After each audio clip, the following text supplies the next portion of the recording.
Bonjour à tous et bienvenue dans votre journal des produits de bourse de l'Obsa du mardi 2 juillet. Paris débute la semaine sur une note positive à plus 0,76% à 3 767 points. Le marché parisien est porté par des chiffres encourageants dans l'activité de l'industrie.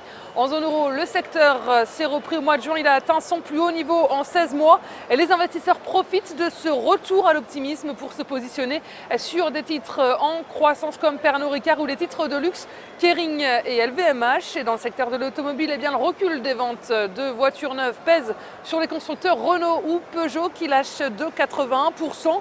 Les prises de risque restent limitées. Les opérateurs attendent la publication vendredi des chiffres de l'emploi et du chômage aux États-Unis. Et d'autant que les marchés américains devraient tourner au ralenti cette semaine. Wall Street sera fermé ce mercredi pour la fête nationale américaine. Et justement, à New York, les marchés abordent le second semestre sur une note positive en légère hausse. Le marché américain est porté par des bonnes statistiques. Du côté des dépenses de construction aux États-Unis, elles augmentent de 0,4% au mois de mai. Elles atteignent un plus haut niveau de 4 ans. Et la croissance de l'activité dans le secteur manufacturier américain, en revanche, a ralenti au mois de juin à son rythme le plus faible en 8 mois. Et les recrutements dans ce secteur sont tombés à leur plus bas niveau en 3 ans. Et une activité qui se porte donc bien également en Europe, on l'a dit.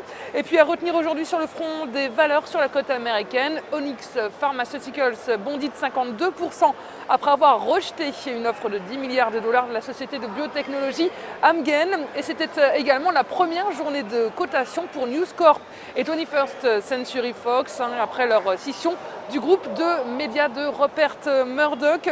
Apple gagne 3,74%, il s'échange à un peu plus de 410 dollars par action. Et puis le pétrole termine en hausse à New York, porté par ces statistiques encourageantes des deux côtés de l'Atlantique. Et on s'intéresse donc aujourd'hui, les volumes sont stables sur le marché des produits de bourse avec 20,7 millions d'euros échangés dans une séance de hausse. Et concernant la répartition par type de produit, les certificats sont en repli à 81% des échanges. Les varants sont à 19%. Du côté des transactions, les certificats représentent 73% des échanges. Les varants sont à 27%. Et puis la répartition par sous-jacent nous indique que les indices sont en baisse avec 32% du marché. Les actions en revanche sont en hausse à 67%. Et si on regarde la répartition des transactions sur les varants, on voit que les indices sont à 38% des échanges. Les actions sont à 60%. Le taux de change, lui, est à 0%. Les autres varants sont à 2%. Et on s'intéresse aujourd'hui au fabricant de pneumatiques Michelin. Le titre connaît une phase de reprise après un test de la zone des 65 euros. Il est repassé au-dessus de sa moyenne mobile à 50 jours, tandis que le RSI est au-dessus de sa zone de neutralité. Et la formation d'une nouvelle jambe de hausse est ainsi attendue sur le titre, avec les plus hauts annuels à 73,89 euros comme première cible.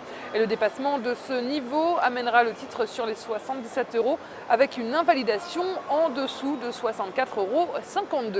Et la stratégie qui vous est proposée pour jouer cette valeur, c'est l'achat du Varant de Call Michelin à 4825 T d'Unicredit au prix d'exercice de 70 euros et d'échéance au 6 décembre 2013.